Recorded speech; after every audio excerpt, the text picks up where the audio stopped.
नमस्कार, स्वागत है सिलेक्शन गुरुजी ऑनलाइन यूट्यूब चैनल के कांस्टेबल, ट्रेडमैन और सब इंस्पेक्टर के प्रैक्टिस सेशन जुनून बैच में।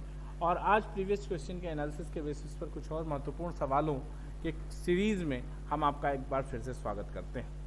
जैसा कि आप जानते हैं कि 4 राज्यों के पुलिस की भर्तियों की प्रक्रिया गतिमान है। कुछ की वैकेंसी आनी है, कुछ की वैकेंसी आ गई है। तो ऐसे में प्रैक्टिस बहुत ज़रूरी हो जाता है किसी भी एग्ज़ाम को क्वालिफाई करने के लिए। तो इस लिहाज से हमने एक बेहतरीन और एक विजनरी थॉट्स के अप्रोच के थ्रू बहुत पहले से एक प्रैक्टिस सेशन बैच ये चला रखा है। और अगर आप हमारे चैनल पे नए हैं तो चैनल को सब्सक्राइब कर लीजिए और अधिक से अधिक लोगों को शेयर करिए। और अगर हैं पुराने आप हमारे चैनल पे तो उठा लीजिए पेन और पेपर, शेयर कर दीजिए वीडियो और स्टार्ट करते हैं आज का सेशन। स्टार्ट करते हैं रोज़ की तरह एक मोटिवेशनल कोट से कि जो लोग सफलता प्राप्त करते हैं वो कभी बैठकर घटनाओं का इंतजार नहीं करते, बल्कि वे खुद घटना पैदा करते हैं। सक्सेस के बहुत सारे पैरामीटर है। आपके लिए ये पैरामीटर है सक्सेस का कि आप सेलेक्ट हो जाए, कहीं अच्छी नौकरी लग जाए, कहीं गवर्नमेंट जॉब हो जाए, ठीक ठाक सैलरी हो जाए और आप ठीक ठाक जीवन यापन कर सके। तो जो भी पैरामीटर आपने अपने लिए सेट कर रखा है सक्सेस का, उसको अचीव करने का के लिए किसी चीज़ का इंतज़ार मत करिए कि वैकेंसी आएगी तब पढ़ेंगे। पढ़ाई और तैयारी जारी रखिए, वैकेंसी आएगी तो आप उसमें कूद पड़िएगा। अगला क्वेश्चन की तरफ बढ़ते हैं और आप पहला क्वेश्चन देखिएगा कि एक घन के कोर की माप 10 सेमी है। यदि इससे शंकु बनाया जाए तो शंकु की ऊंचाई क्या होगी, जबकि शंकु के आधार की त्रिज्या 7 सेमी है। ध्यान से समझिएगा, कह रहे हैं कि एक घन के कोर की माप 10 सेमी है। यदि इस घन से शंकु बनाया जाए तो शंकु की ऊंचाई क्या होगी, जबकि शंकु के आधार की त्रिज्या 10 सेमी है। शंकु का आयतन होता है 1/3 पाई आर स्क्वायर एच बराबर घन का आयतन होगा 10 × 10 × 10।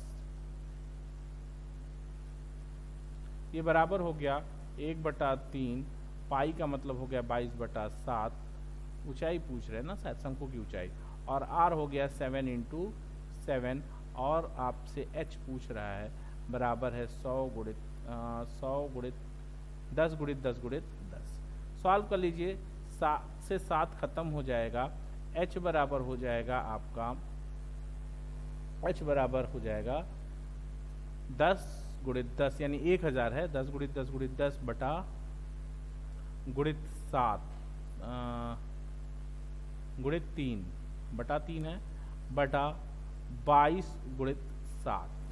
ठीक है, जब आप इसको सॉल्व करते हो तो ये आपको मिलेगा 19.48, यानी इसमें से 19.48 यानी आपका कोई भी ऑप्शन सही नहीं है। क्लियर? तो इसमें से कोई नहीं। क्लियर है बात? इनमें से कोई नहीं। अगला क्वेश्चन ध्यान दीजिएगा, कह रहे हैं कि यदि x संबंधे y बराबर 7 संबंधे 3। आप ध्यान से समझिएगा सवाल को। कह रहे हैं कि x संबंधे y बराबर 7 संबंधे 3 है, तो आपको निकालना है कि xy plus Y square upon X square minus Y square क्या होगा। कुछ नहीं, बहुत आसान सवाल। x/y इज इक्वल टू 7/3 हो गया। यहाँ से आप निकाल सकते हैं कि x 7 है और y 3 है। तो यहाँ पे क्या हो जाएगा, 7 × 3 प्लस वाई स्क्वायर का मतलब 9 बटा X square minus Y square 49 minus 9। ये बराबर हो जाएगा 7 के 21 9 40, 7 के 21 9 30, सॉरी 30 बटा 40, 0 0 से ख़त्म हो जाएगा 3/4। ये आपका आंसर है। ठीक है, ये आपका आंसर है 30/40, 3/4। सी ऑप्शन आपका करेक्ट है। अगला क्वेश्चन ध्यान दीजिएगा, कह रहे हैं कि किसी वस्तु को 4% और 6% के लाभ पर बेचने पर दोनों के विक्रय मूल्य में नगद अंतर 3 रुपये है, तो दोनों के विक्रय मूल्यों का अनुपात क्या है। तो बहुत सिंपल सवाल है यार, इसको तो कुछ करना ही नहीं है। कोई अगर वस्तु 4% के लाभ पर बेच रहे हो आप, कोई वस्तु अगर आप 4% के लाभ पर बेच रहे हो, ठीक है, 4% के लाभ पे बेच रहे हो तो क्या पा रहे हो, 104% रिटर्न। और अगर 6% के लाभ पे बेच रहे हो तो 106%। विक्रय मूल्य का अनुपात हो जाएगा 52 संबंधे 53। सिंपल सवाल, बात समझ रहे हो? अगर किसी वस्तु को 4% के लाभ पर बेच रहे हो तो इसका मतलब है आपको मिल कितना रहा है, 104%, और 6% के लाभ पर बेच रहे हो तो कितना मिल रहा है, 106%। तो विक्रय मूल्यों का अनुपात 104 संबंधे 106 यानी 52 संबंधे 53 हो जाएगा। यहां तक कोई तकलीफ हो तो बताइए। अगला क्वेश्चन ध्यान दीजिएगा, कह रहे हैं कि एक वृत्त की परिधि 100 सेमी है, वृत्त के अंतर्गत खींचे गए वर्ग के भुजा की माप क्या होगी। बहुत सिंपल सवाल है कि वर्ग के अंदर खींचे गए, तो देखो यार क्या है कि वृत्त की परिधि कितनी है, 2 पाई आर है, 2 pi r, 2 pi r is equal to 100, या यूं कह सकते हो r is equal to 50 by pi, ठीक ना। तो वर्ग की भुजा, भुजा बराबर होता है वर्ग की भुजा, वर्ग की भुजा बराबर √2 आर। √2 आर का मतलब हो जाएगा 50 करनी में 2 बटा पाई, यही आपका आंसर है 50√2 बाई पाई। अगला क्वेश्चन ध्यान दीजिएगा, कह रहे हैं कि 25 वस्तुओं का क्रय मूल्य 20 वस्तुओं के विक्रय मूल्य के बराबर है, लाभ प्रतिशत है। तो सीधा सीधा है ना, 20 का सीपी बराबर है 25 के एसपी के, यानी 5 का लाभ 20 सामान बेच के तो गुणित 100 यानी हो जाएगा 25%। अगर आप डिटेल में थोड़ा सॉल्व करना चाहते हैं तो 25 का सीपी बराबर है 20 के एसपी के, तो CP by SP is equal to 20 by 25। तो प्रॉफिट क्या हो जाएगा, 5 का 5 बटा 20 गुणित 100, सेम बात है, बराबर 25%। ये आ जाएगा 25%, बी ऑप्शन आपका करेक्ट हो जाएगा। अगला क्वेश्चन ध्यान दीजिएगा, ए और बी नल एक बाल्टी को क्रमशः 12 मिनट और 15 मिनट में भर सकते हैं। यदि दोनों खुले हों और ए को 3 मिनट के बाद बंद कर देते हैं तो उस बाल्टी को भरने में आगे कितना समय लगेगा। सिंपल सा सवाल है, समझने की कोशिश करिएगा, बहुत सिंपल सा सवाल है, देखिएगा इसको। कह रहे हैं कि एक नल ए इसको 12 और बी इसको 15 मिनट में भर लेता है। एलसीएम कितना हो जाएगा, 12 और 15 का एलसीएम 60, इसका 1 मिनट का काम हो जाएगा 5 और इसका 1 मिनट का काम हो जाएगा 4। ठीक, इसका मतलब ये बहुत साफ साफ है कि 12 और हाँ ठीक है। तो अगर दोनों मिल जाएं तो 1 मिनट में 9 काम करते हैं, यानी 3 मिनट में 27 काम किया, और 27 काम घटा दोगे 60 में से, तो 60 में से 27 जाएगा तो बचेगा कितना, 33। और ये 33 काम कौन करेगा, ए बंद हो गया तो बी करेगा, यानी 33 बटा 4 यानी 8 सही 1 बटा 4 मिनट, यानी 8 मिनट 15 सेकेंड। 8 से 1 बटा 4 मिनट का क्या मतलब है, 8 से 1 बटा 4 मिनट का मतलब है 8 मिनट 1 बटा 4 यानी 15 सेकेंड।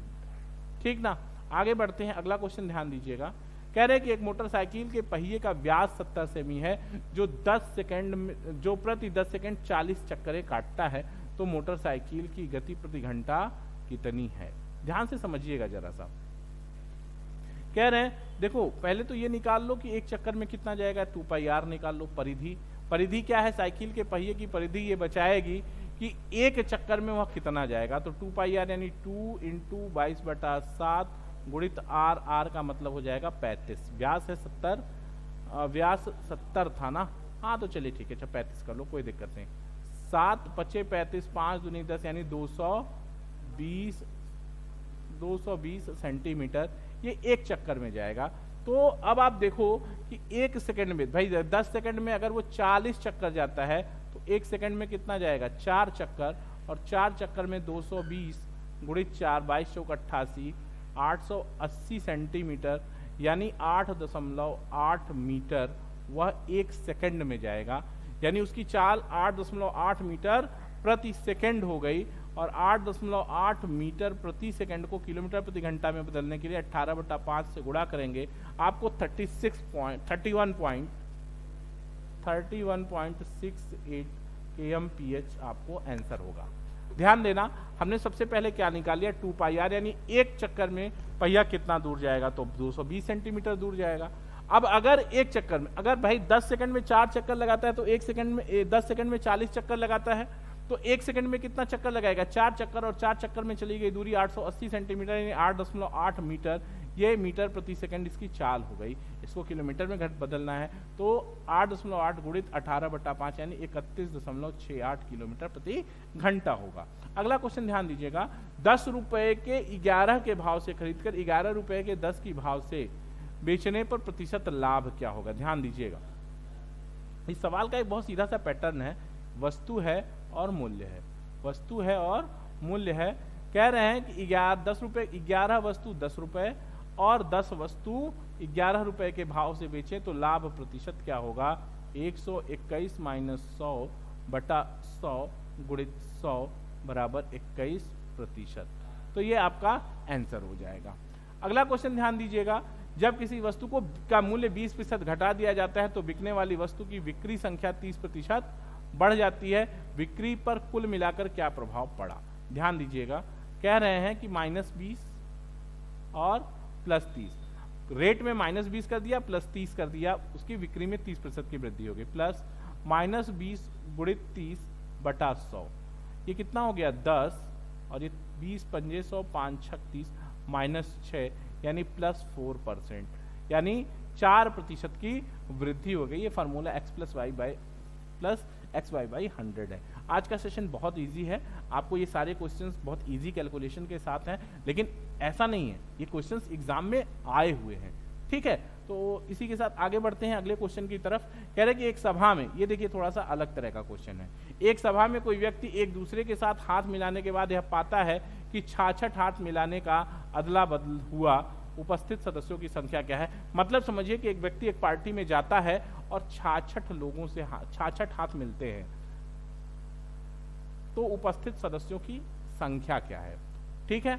तो 66 हाथ मिलाने का अदल बदल हुआ, उपस्थित सदस्यों की संख्या क्या है। तो ये कॉम्बिनेशन का सवाल है और यहाँ पे ये होता है कि NC2 = 62, नंबर ऑफ कैंडिडेट और हर आदमी एक दूसरे से हाथ मिलाएगा, यानी एक बार में 2 हाथ मिलेंगे, तो NC2 = 66 और NCR का फार्मूला होता है NCR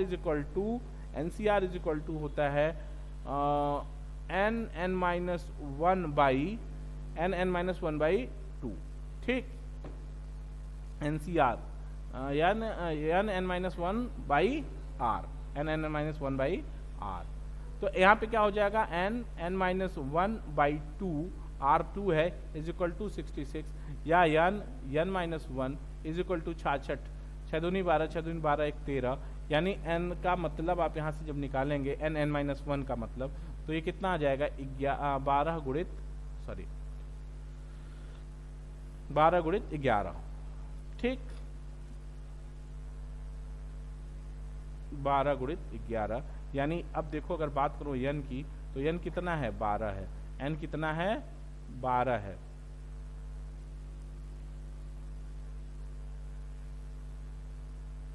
तो n का वैल्यू 12 हो गया, यानी n कितना हो गया 12, यानी लोगों की संख्या 12 थी। अगला क्वेश्चन ध्यान दीजिएगा, कह रहे हैं कि 24 सेमी लंबाई और 22 सेमी चौड़ाई वाली धातु कि एक आयताकार शीट को उसकी लंबाई के अनुदिश मोड़कर एक लंब वृत्तीय बेलन बनाया जाता है, बेलन का आयतन क्या हो। सिंपल सवाल है यार, बात को समझने की कोशिश करना जरा।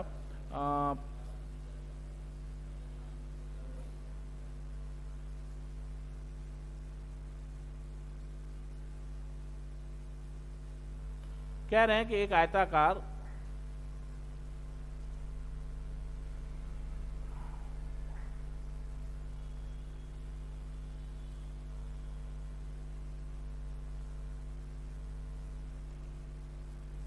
हाँ ठीक है, एक ये आयताकार शीट है, क्या शीट है 24 और 22 की। कह रहा है इसको लंबाई के अनुदिश मोड़कर एक बेलन बनाया गया है, यानी ये बेलन हो गया आपका, ये कितना हो गया 22 हो गया, और ये कितना हाइट इसकी क्या कह रहे हैं लंबाई के अनुदिश मोड़ा गया ना, लंबाई के अनुदिश मोड़ा गया है, यानी ये जो है ये 24 हो गया, और ये क्या है ये घेरा कितना हो गया 22 का हो गया, यानी 2 पाई r = 22, यानी r = कितना हो जाएगा 2 पाई r 22 है, तो r = हो जाएगा 7/2, और कह रहे हैं आयतन तो पाई r² h, 22/7 गुणित r square 7/2 into 7/2 into H24। 7 से 7 खत्म हो गया, 2 से ये 11 बार कट गया और ये 2 से 12 बार कट गया। तो 12 11 132 सते 132 में 7 का गुणा कर लेना है आपको। ये 924 सेंटीमीटर क्यूब इसका आयतन आ जाएगा। ठीक है, आगे बढ़ते हैं अगले क्वेश्चन की ओर। ध्यान दीजिएगा कि किसी परीक्षा में एक परीक्षार्थी को उसके प्रत्येक सही उत्तर के लिए 4 अंक दिए जाते हैं तथा प्रत्येक गलत उत्तर के लिए 2 अंक काट दिए जाते हैं। यदि एक विद्यार्थी ने परीक्षा में सभी 75 प्रश्नों के उत्तर दिए हों तथा उसे कुल मिलाकर 150 अंक प्राप्त किए हों तो उसने कितने सही उत्तर किए। ध्यान से समझने की जरूरत है बच्चा। किसी परीक्षा में एक परीक्षार्थी को उसके प्रत्येक सही उत्तर के लिए 4 अंक दिए जाते हैं तथा प्रत्येक गलत उत्तर के लिए 2 अंक काट दिए जाते हैं। यदि एक विद्यार्थी ने परीक्षा के सभी 75 प्रश्नों के उत्तर दिए हों तथा उसे कुल मिलाकर 150 अंक प्राप्त किए हों तो उसने कितने सही प्रश्नों के उत्तर दिए। बहुत सिंपल सवाल। हम ये मान लेते हैं कि विद्यार्थी बहुत तेज था और उसने 75 में 75 के क्वेश्चन के सही उत्तर दिए होंगे तो 75 चौका उसको कितना नंबर मिलना चाहिए था? 300 नंबर। 300 नंबर मिलना चाहिए था, लेकिन मिला कितना? 150 नंबर। यानी उसको लॉस कितने का हुआ? लॉस हो गया उसका 150 नंबर का। 150 नंबर उसको कम मिले। और एक सवाल अगर गलत होता है, जब एक प्रश्न गलत होगा तो आपको कितने का नुकसान होगा? 2 नंबर नेगेटिव जाएगा और 4 नंबर जो आप सही जोड़ रहे हो, यानी कुल 6 नंबर का नुकसान होगा। यानी 6 से भाग दे देंगे तो 25 क्वेश्चन आपके गलत हो जाएंगे। 25 क्वेश्चन गलत। बात को समझो दोस्त। 103 अगर 75 क्वेश्चन सही होते तो 300 नंबर मिलते, मिले 150 नंबर, यानी 150 नंबर का नुकसान हो गया। अब आप देखो कि एक क्वेश्चन पे कितने नंबर का नुकसान होगा। एक क्वेश्चन पे पहला तो 4 नंबर चला जाएगा अगर गलत हुआ, और 2 आपके पास से चला जाएगा, यानी 6 नंबर का नुकसान होगा। 150 नंबर का लॉस हुआ और हर क्वेश्चन पे 6 नंबर का लॉस हो रहा है, तो कितने क्वेश्चन का लॉस हुआ? 25 क्वेश्चन उसके गलत हो गए। 25 क्वेश्चन गलत हुए तो उसके सही क्वेश्चन कितने हैं? राइट क्वेश्चन जो है वो राइट क्वेश्चन होंगे 75 - 25 = 50। कोई दिक्कत नहीं। सिलेक्शन गुरुजी के प्रैक्टिस सेशन बैच में आज इतना ही। कल फिर मुलाकात होगी आपसे कुछ और बेहतरीन शानदार सवालों के साथ। देखते रहिए सिलेक्शन गुरुजी ऑनलाइन। अगर सब्सक्राइब नहीं किया है तो सब्सक्राइब कर लीजिए और इसे अधिक से अधिक शेयर करिए।